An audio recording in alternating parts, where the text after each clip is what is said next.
বাংলাদেশের শাসন, এই বাংলাদেশের আইন, এই বাংলাদেশ কাঠামোগতভাবে একটি বাংলাদেশ গড়ে উঠুক, সেই মানুষগুলিকে কোনো না কোনো ভাবে, কোনো না কোনো ব্যক্তি, কোনো না কোনো প্রশাসনিক ভাবে তাকে শেষ করে দেওয়ার পায়তারা করেছে। সেই পায়তারা হচ্ছে ভারতের র সব করে। বাংলাদেশে এখনো তারা সোচ্চার আছে। এদের বিরুদ্ধে সোচ্চার না হবো, আন্দোলন না করবো, এদেরকে প্রতিহত না করবো, ততক্ষণ তারা এইভাবে আমাদের কোনো না কোনো ব্যক্তিকে মারবে, রাজনৈতিক ব্যক্তিকে মারবে।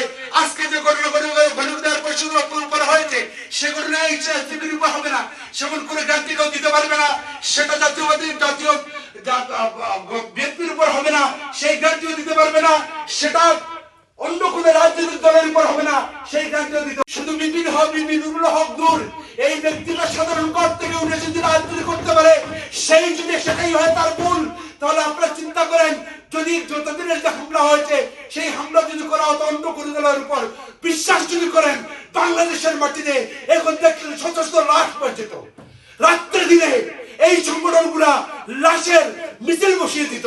শুধু আমরা গণঅধিকার পরিষদ সহিংসতার রাজনীতি করি না, আমরা গণঅধিকার পরিষদ সন্ত্রাসের রাজনীতি করি না, আমরা গণঅধিকার পরিষদ মানুষ হত্যার রাজনীতি করি না, আমরা গণঅধিকার পরিষদ কল্যাণের রাজনীতি করি, মানুষের রাজনীতি করি, মানুষের কথা বলি।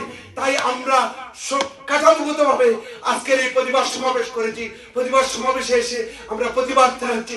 এই কার্যযোগ্য এই হামলার আমি তীব্র প্রতিবাদ জানাই এবং এর সাথে সম্পৃক্ত প্রতিটি ব্যক্তিকে চিহ্নিত করে তাদের শাস্তি দিতে হবে, তাদের সর্বভূমি শাস্তি দেওয়ার জন্য আমি সরকার আহ্বান করছি।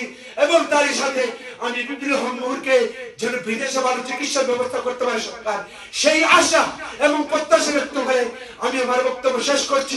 ওয়া আখিরু দাওয়ানা আলহামদুলিল্লাহি রাব্বিল আলামিন। ধন্যবাদ সবাইকে।